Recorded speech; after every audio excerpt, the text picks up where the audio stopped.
오늘은 이사야 6장 8절의 말씀을 선교사들을 위한 하나님의 부르심이라는 제목으로 설교했던 찰스 스펄전 목사님의 설교 가운데 두 번째 요점인 위임의 환상이라는 내용을 함께 읽고 묵상하도록 하겠습니다.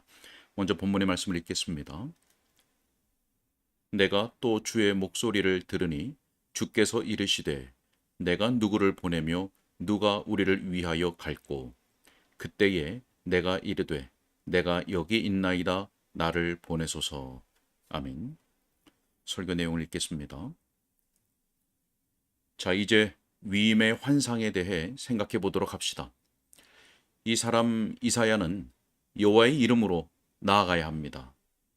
하지만 그토록 고귀한 대사로서의 사명을 위하여 그는 어떤 특별하면서도 필수적인 과정을 겪어야 했습니다. 그는 인간적인 판단의 관점에서는 미래에 쓰임받기에는 자격 미달인 상태, 용기가 꺾이고 마치 상한 갈대처럼 느껴지는 상태가 되었습니다.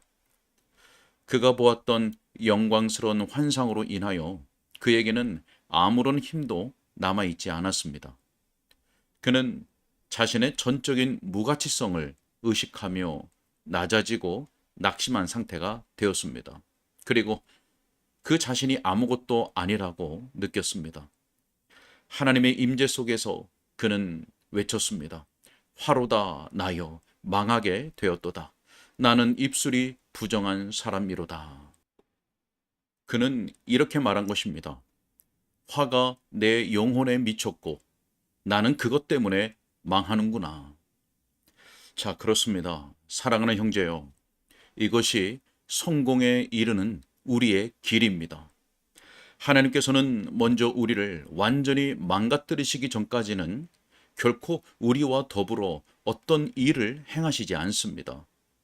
우리는 산산조각 나야 하고 파괴되는 것과 같은 과정을 겪어야 합니다.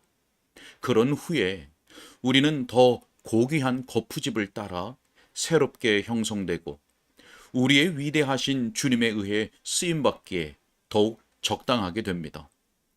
저는 주님의 일을 위해 부름받은 여기 있는 모든 형제들이 그 일을 위해 나아갈 수 없다고 느끼고 자신의 무능과 무가치성과 실패를 매일같이 슬퍼한다고 해도 유감으로 생각하지 않을 것입니다. 왜냐하면 진토에 놓이게 되는 것이 우리에게 유익하기 때문입니다. 깨어져서 땅에 버려지고 부서지고 갈리어서 먼지처럼 되는 일을 우리는 겪어야 합니다. 이것이 주 안에서와 그의 힘의 능력 안에서 강하게 되는 길이기 때문입니다. 자아의 죽음이 곧 은혜의 삶입니다. 우리가 약할 그때에 우리는 강합니다. 우리 자신의 모든 자부심이 비워지고 성령으로 가득하게 됨으로써 우리는 비로소 가장 고귀한 사명을 수행할 능력을 가지고 일어설 수 있습니다. 자, 한편 이렇게 기가 꺾여 있는 동안 그가 죄를 고백했다는 사실을 주목하십시오. 그는 말했습니다. 나는 입술이 부정한 사람입니다. 자, 왜 그가 마음의 악함 대신 입술의 부정함을 한탄했을까요? 그것은 부분적으로는 그가 스랍 천사들의 노래에 참여하기를 갈망했지만 그의 입술이 정하지 못함을 느꼈기 때문입니다. 자, 그리고 더 나아가서는 그가 선지자였고 따라서 그의 입술이 그의 직무의 도구가 되어야 했지만 가장 은혜가 필요하다고 느끼는 부분에서 죄를 크게 의식했기 때문입니다. 저는 이사야가 진리의 어떤 부분에서 뒤로 물러선 적이 있었는지, 혹은 그가 어울리지 않는 말투로 말했는지, 혹은 그의 예언 활동에 있어서 신실하지 못한 부분이 있었는지에 대해서는 알지 못합니다. 하지만 어쨌든 그는 자신의 부족함을 느꼈습니다. 여러분과 저는 그에게서 흠결을 찾아낼 수 없어도 그는 그것을 보았고 또한 그것을 느꼈습니다. 하나님께서 보내신 사역자라면 자신의 사역을 바라보면서 부정한 입술을 가진 사람이라고 느끼지 않는 자가 어디 있겠습니까? 종종 우리의 영혼은 이렇게 말합니다. 이 입술에 언어의 능력이 있으면 좋으련만 이 입술은 보잘것없고 벙어리같이 둔하여 제대로 말하지 못하는구나. 이 입술이 육체이기보다 불꽃이라면 우리가 불붙은 설득과 호소와 간청과 말을 쏟아낼 수 있을 것이고 그것이 마치 마른 구루터기의 불처럼 많은 사람들 가운데서 퍼져갈 수 있으련만. 자, 하지만 우리는 그렇지 못합니다.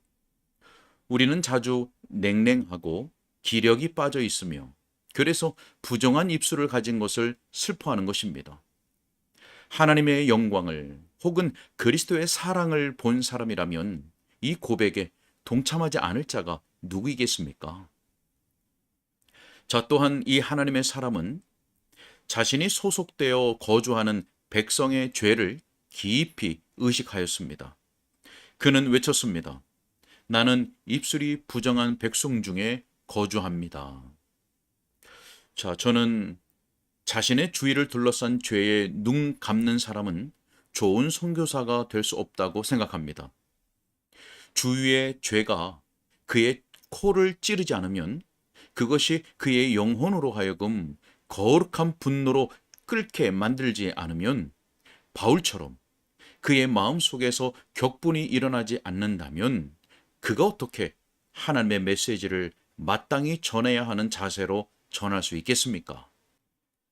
죄악과의 친숙함은 아주 종종 예민한 감각을 둔하게 만듭니다. 그럴 때에 사람들은 자기 목전에 있는 죄를 보고서도 우는 것을 멈춥니다. 여러분이 로마의 미신들을 바라보다가 거의 그 화려한 허식에 감탄하는 지경에 처할 수도 있습니다.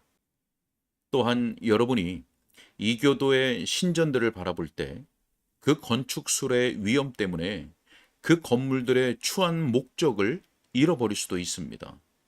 하지만 그래서는 안 됩니다. 우리는 입술이 부정한 백성 중에 거하고 있다고 느껴야 합니다. 우리는 마음으로 그들의 죄에 대해 부담을 느껴야 하고 그들이 회개하지 않는 것에 대해 회개해야 하며 그들의 마음이 하나님께 대해 완고한 것에 대해 우리의 마음을 깨뜨려야 합니다.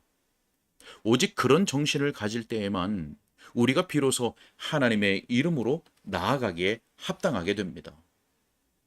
자, 여러분은 그가 하나님의 임재로 인하여 거룩한 경외심을 가진 것을 주목하십니까? 그가 만군의 주이신 왕을 본 것으로 인해 엎드리게 된 것을 보십니까? 자, 이사야는 하나님의 보좌와 영광을 보았습니다. 만일 그 성전에 서서 그 출입문 안을 들여다볼 수만 있다면 그 연기를 응시하고 그 빛나는 광채를 얼마간 바라볼 수만 있다면 여러분과 저는 무엇이든 드리려고 하지 않겠습니까? 자, 하지만 그는 그 안에서 기뻐 날뛰지 않았습니다. 정반대로 그는 이렇게 외쳤습니다. 화로다 나여. 자, 그는 그 놀라운 광경으로 인하여 위험 있는 위치로 높아졌다는 생각을 하지 않고 오히려 깊은 진토 속에서 외칩니다. 나는 망하게 되었도다. 이는 만군의 여호와이신 왕을 배웠음이로다. 자, 하나님의 임재에 대하여 경외심으로 가득한 이러한 의식이 사람으로 하여금 주님을 섬기기에 적절하고 합당하게 되도록 합니다. 하나님이 여러분의 주위 모든 곳에 계신 것을 망각해 보십시오.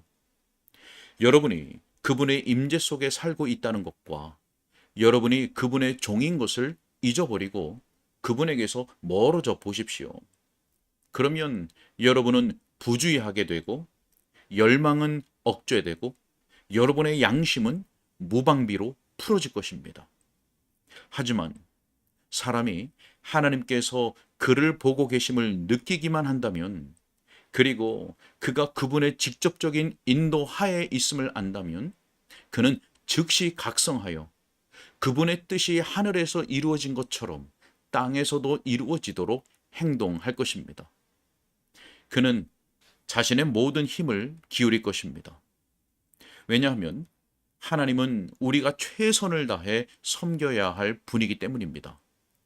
하지만 그가 자신의 최선을 다했을 때에도 그는 하나님의 영광에는 미치지 못함을 의식할 것이며 하나님의 임재 속에 있는 자들이 마땅히 그러해야 하는 것처럼 매우 겸손할 것입니다. 오, 주 예수님이시여, 당신의 거룩한 영으로서 우리로 하여금 당신의 임재에 대한 압도적인 의식을 갖게 하옵소서. 당신께서 이런 일을 행하신다면 우리의 예배당은 먼저 예배자들로 가득할 것이고 그 후에는 일꾼들로 가득하게 될 것입니다. 그리고 기쁨으로 당신을 찬미하고 당신을 위해 수고할 것입니다. 자, 여러분, 선지자가 본 환상의 이러한 두 번째 부분에서 가장 주목할 만한 것은 하나님께서 그분의 종을 만나시고 결점들을 제거해 주신 방식입니다. 이사야의 부정한 입술은 커다란 장애물이었습니다. 가장 능력이 필요한 부분에서 그는 자신의 부족을 가장 크게 느꼈습니다. 그래서 스랍 중에 하나가 제단에서 핀 숯을 가지고 와서 그의 입술에 댑니다. 자, 이것이 무슨 의미일까요? 우리에게 설명이 제시되었습니다. 내 악이 제하여졌고 내 죄가 사하여졌느니라. 자, 저 위대한 희생제물과의 친교, 영원히 복되신 예수님을 태운 숯불의 조경이 우리의 입술을 설교하도록 준비되게 하는 방식입니다. 저는 제 사랑하는 청중의 대부분이 핀 숯을 그들의 마음에 적용했으며 그로 인해 죄가 사하여졌다고 믿습니다. 우리는 우리를 위해 죽으신 그분을 믿으며 그분의 위대한 희생 제물을 의지하고 있습니다. 하지만 우리가 섬김을 위해 준비되려면 그 말씀이 다시금 우리의 마음에 와닿고 마침내 우리가 불을 느낄 때까지 되어야 합니다. 우리는 그리스도의 고통과 슬픔을 나누어야 합니다. 우리 역시도 다른 사람들을 위해 불태워지기를 바란다고 느낄 필요가 있습니다. 그분을 죽음에 이르게 했던 순수한 사랑이 우리에게도 임하고 영향을 미쳐야 합니다. 그럴 때 우리 역시 다른 사람들을 위해 기꺼이 죽을 수 있을 것입니다. 우리는 바로 그것을 원합니다. 예수 그리스도께서 우리를 위해 죽으신 이후로 우리는 다른 사람들을 영원한 파멸에서 구출하고자 하는 동일한 열정으로 감동될 필요가 있습니다. 그럼으로써 우리는 그분의 목적과 다른 사람들의 영혼을 위하여 어떤 희생이라도 감수하려 할 것입니다. 제단 숯불이 입술에 닿은 것은 불이 필요했던 그 선지자를 불붙게 하려는 주님의 방식입니다. 그의 입술은 그리스도의 고뇌와 다른 사람들의 영혼을 향한 사랑으로 불에댈 필요가 있었습니다. 하나님으로부터 그런 입술을 부여받았을 때 그는 가서 주의 이름으로 말하기에 합당하게 되는 것입니다. 여러분 자신은 아무것도 아니며 죄의 고백을 하며 진토 속에 엎드려 있습니다. 하지만 골고다의 위대한 희생 제물에 의해 당신은 깨끗하게 되고 당신의 혀는 그 이야기를 전하지 않을 수 없습니다. 당신 자신이 그처럼 고귀한 왕의 은혜를, 거저 주시는 은혜를, 말할 수 없는 은혜를 느꼈기 때문입니다. 만일 당신이 그 일에 대해 말하지 않으면 거리의 돌들이 당신을 비난하며 외칠 것입니다. 사랑하는 나의 형제여, 당신은 준비를 위해 이것이 필요합니다. 아멘. 오늘은 여기까지 읽겠습니다.